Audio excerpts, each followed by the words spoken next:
Hello and welcome back to the channel. Today you find me in a different confessional booth. This morning I'm in the motorhome and we've got a nice little leafy view out the window there, which is rather nice. I can hear you shouting at the screen. What about the stand-up paddleboarding? What's that all about? Well, the truth is, during the period I'm about to describe to you, I felt like I was completely up a creek without a paddle. So this is a visualization of where I was at the time. I look calm on the outside, but I'm terrified inside. So why am I a lesser man?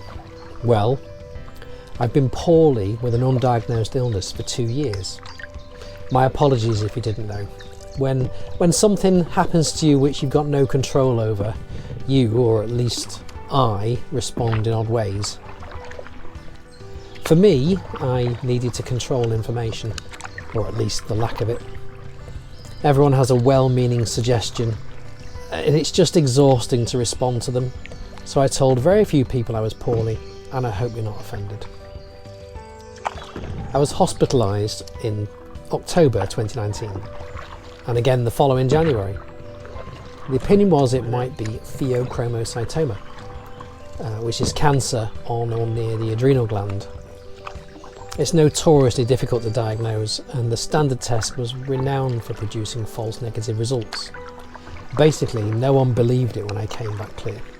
They eventually found a test that proved it wasn't pheochromocytoma, but they didn't know what it was. The other thing we didn't know at the time was that we were hurtling into a worldwide pandemic. This journey involved quite a few rabbit holes that we disappeared down along the way. After many tests, including being strapped to a tilting table for an hour whilst attached to an ECG, the surgeon who confirmed it wasn't my heart suggested a blood test. But not before he'd fitted a device only slightly smaller than Tony Stark's arc reactor under the skin of my chest. The truth is,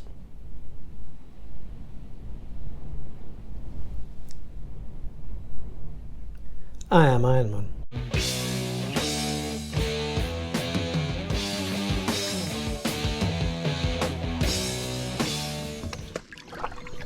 I failed the test catastrophically. 20 is normal, I was 190. It had taken 9 months to get to this point, and I didn't know it would be another 13 months before I knew what it was other than carcinoid. We were searching for a needle in my personal haystack. Spending a long time undiagnosed but gradually getting worse during a pandemic is hard. By now I'd confided the failed test to a very small group who kindly agreed to keep it to themselves. There I was, still trying to exercise some form of control. To those dear to me, I can only apologise. We'd known since the summer of 2020 it was cancerous. Please forgive me for wanting to protect you from the worry and the stress. I didn't know what else to do.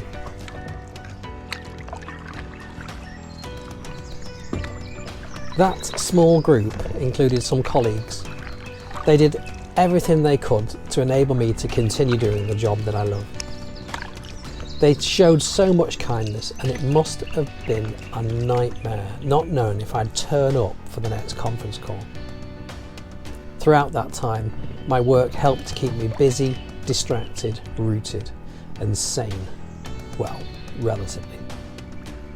Now, as a family, we tangoed with Lady Corona. It was a bizarre distraction, fearing long COVID more than cancer for over 2 months. I'm pretty resilient, but I'm not Captain America. I believe I've already established my credentials here. Just like Tony Stark, I'm not invincible. What I do takes a lot of effort and work and play. You don't just become a powerlifter and then compete nationally and internationally. You need a bloody-minded determination that can infuriate your loved ones, coupled with an awful lot of pain, effort, physical and mental stress behind the scenes that most will never truly understand. Work is the same. What I do isn't easy. There are very big numbers and even bigger characters to deal with. By the summer of 2021, I was getting concerned about my responsibilities to the business and I really didn't want to drop some eye-wateringly expensive balls and impact innocent parties. Around this time, my consultant said, "It's just a cyst on my liver." The second opinion my wonderful doctor arranged had a very different view.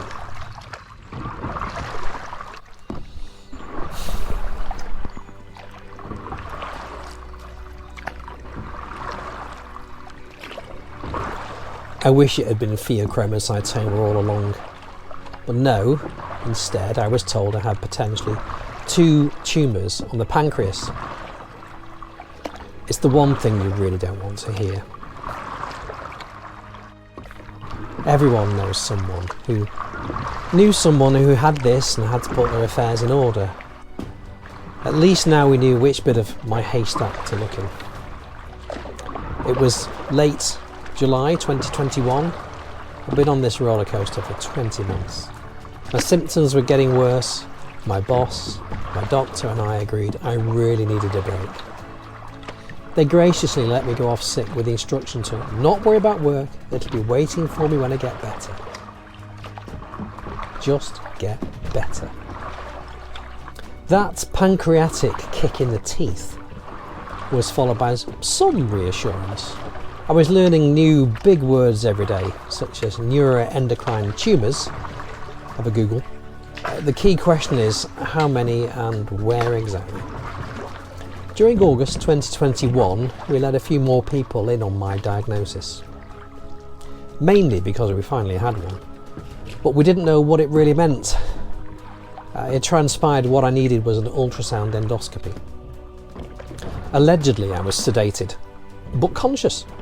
Mercifully, I don't remember having assorted equipment threaded down my throat. A genius at Manchester Royal Infirmary found the needle that countless claustrophobic MRIs had not. A single 5mm neuroendocrine tumour on my pancreas.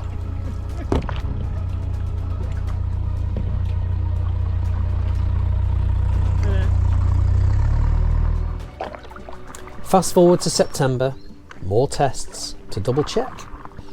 Pre-op vaccinations, more big words like distal pancreectomy and splenectomy, and I'm waiting for a date with a surgeon.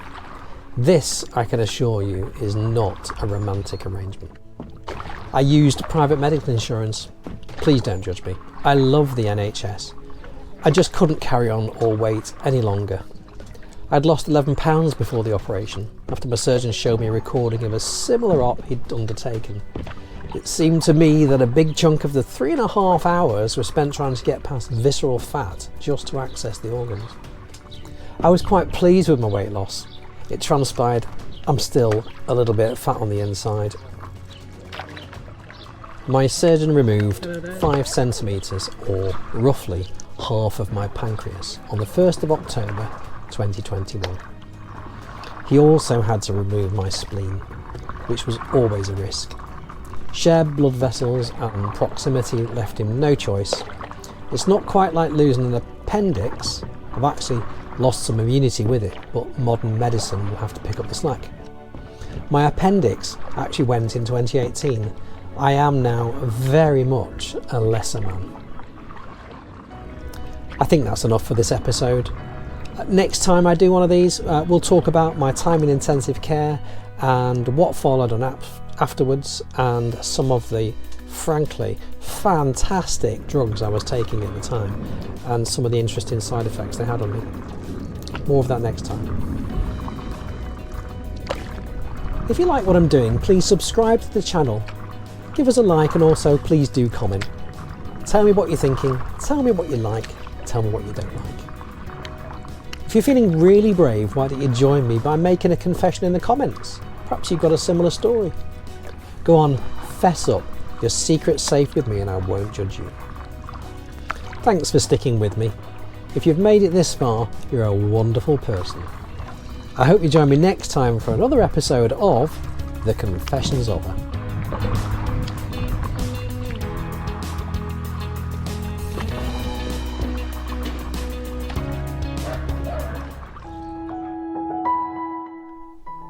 I'm resilient, but I'm not Tony Stark. No, I'm not. Rubbish. well, I'm being told off. Must have been a bad lad. Don't worry, I've got two just as noisy as that actually. He can come past me in a bit and he can bark again.